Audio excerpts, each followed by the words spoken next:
¿Cuáles son los límites de la reglamentación que se puede introducir a través de un reglamento interno de trabajo?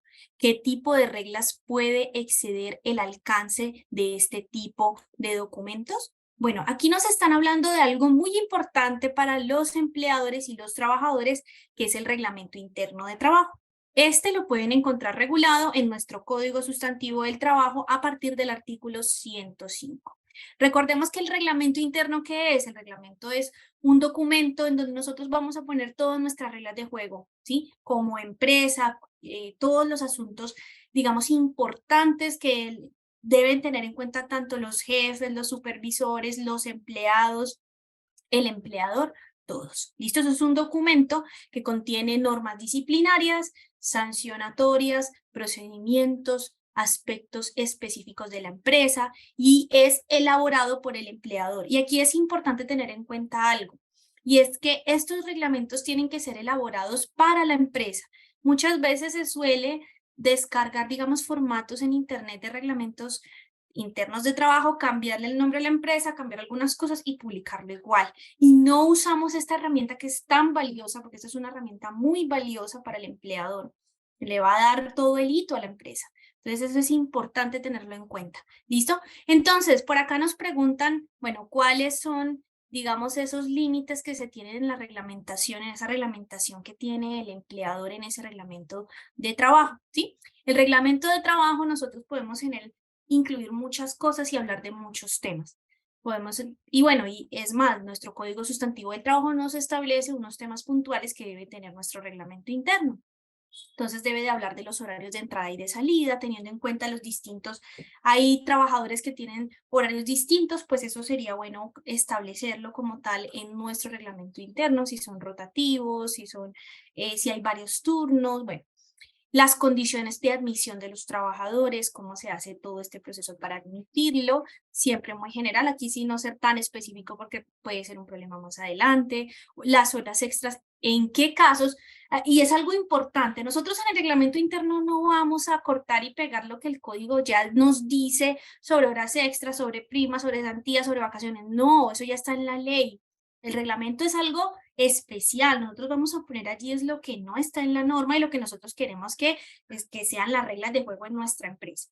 Entonces, respecto, por ejemplo, a las horas extras y los días de descanso, pues no vamos a poner lo que dice el código respecto a cuándo se tiene derecho a las horas extras. No, lo que vamos a hacer es que vamos a hablar de qué condiciones se deben de cumplir. Por ejemplo, las horas extras requieren de alguna cierta autorización del empleador. Entonces, ¿en qué caso se debe tramitar esas horas extras? ¿Cómo es el requisito? ¿Cómo son los días de descanso? ¿Qué tipos de días de descanso hay en la empresa? Si de pronto hay algunos otros adicionales a los que dice la ley. Eso hay que establecerlo, la forma de pago, en qué fecha se paga, de qué forma lo hace, el orden jerárquico de la empresa para que todos sepan cómo está, digamos, su organigrama, cómo está organizado, quién es nuestro jefe, quién es todo esto. Normas especiales de higiene, salud y seguridad, ¿sí? Y orden, todo lo relacionado con el sistema de gestión de la seguridad y salud en el trabajo. También debe haber un capítulo incorporado en este reglamento interno de trabajo, ¿sí? Al igual que las políticas de todo lo que tiene que ver con acoso laboral, también tienen que estar incorporadas en el reglamento interno de trabajo. También una política sobre desconexión laboral que nos trajo una norma reciente, la que nos trajo todo este tema de la desconexión laboral. También hay que tener en cuenta todo el tema del riesgo psicosocial, tenerlo en cuenta allí.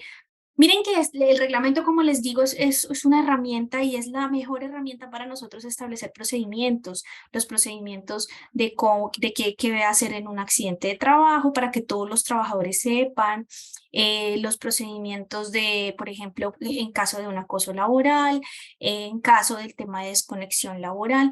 Todo eso es importante que se establezca en el reglamento. Eso importa más que cortar y pegar lo que dice el código. ¿Listo? También es muy importante que podamos usarlo en el reglamento, establecer, por ejemplo, cómo es el trámite de las incapacidades, las licencias y los permisos.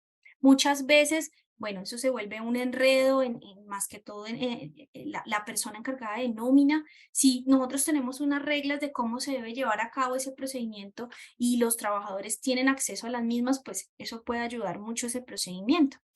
Bueno, entonces tienen que tener las obligaciones, las prohibiciones de cada uno de empleadores y trabajadores, las faltas, esto es importante, las faltas, la escala de faltas que se considera como muy grave, que se considera, digamos, un poco leve, qué sanciones puede dar ciertas situaciones, ¿sí? El procedimiento, eso es importante, cómo va a ser el procedimiento sancionatorio, qué es lo que va a hacer, a que si van los descargos, que, bueno, todo eso hay que establecerlo en ese reglamento y, como les mencionaba, la política de desconexión laboral. ¿Listo? Ahora, es importante tener en cuenta, porque acá nos preguntan que cuáles son los límites de esa facultad reglamentaria que tiene el empleador que nace de su subordinación.